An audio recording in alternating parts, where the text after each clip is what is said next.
ग्वालियर में दो सनकी सगे भाई अपने पिता के मौत होने के बाद भी उन्हें जिंदा मानकर 3 दिन तक घर के कमरे में रखे बैठा रहा। इस बीच जब दुर्गंध फैली तो पड़ोसियों ने पुलिस को बुलाया। समाज के समझाने पर भी बेटा अंतिम संस्कार को राजी नहीं हुआ। आखिरकार पुलिस ने दबाव बनाकर शव को मुक्तिधाम पहुंचाया। तब उनका दाह संस्कार हुआ। दरअसल डबरा सिटी थाना क्षेत्र के श्रीराम कॉलोनी में रहने वाले सिंचाई विभाग से निरीक्षक पद से सेवानिवृत्त प्रेमनारायण मिश्रा का घर पर 1 अगस्त को निधन हो गया था। उनके दोनों बेटे प्रदीप और भानु घर में थे।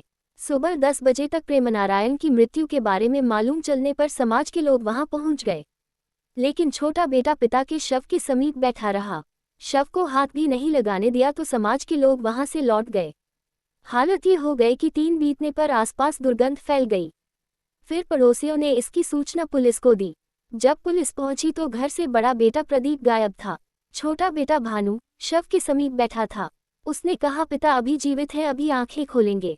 बताया गया कि उसने समाज के लोगों से भी कहा था कि पिछोर की जमीन बेच दो, जो रुपए मिलेंगे उससे वह पिता को दिल्ली ले जाएगा, वहां ठीक हो जाएंगे। 3 दिन में उसने किसी की नहीं सुनी। आसपास के लोग इकट्ठे हो गए। मोहल्ले वालों ने दाह संस्कार नहीं करने पर नाराजगी जताई।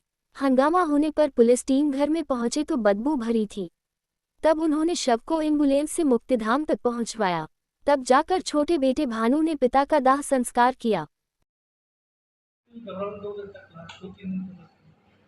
डबरा थाना क्षेत्र में एक प्रेम नारायण श्रीवास्तव 80 वर्षीय थे।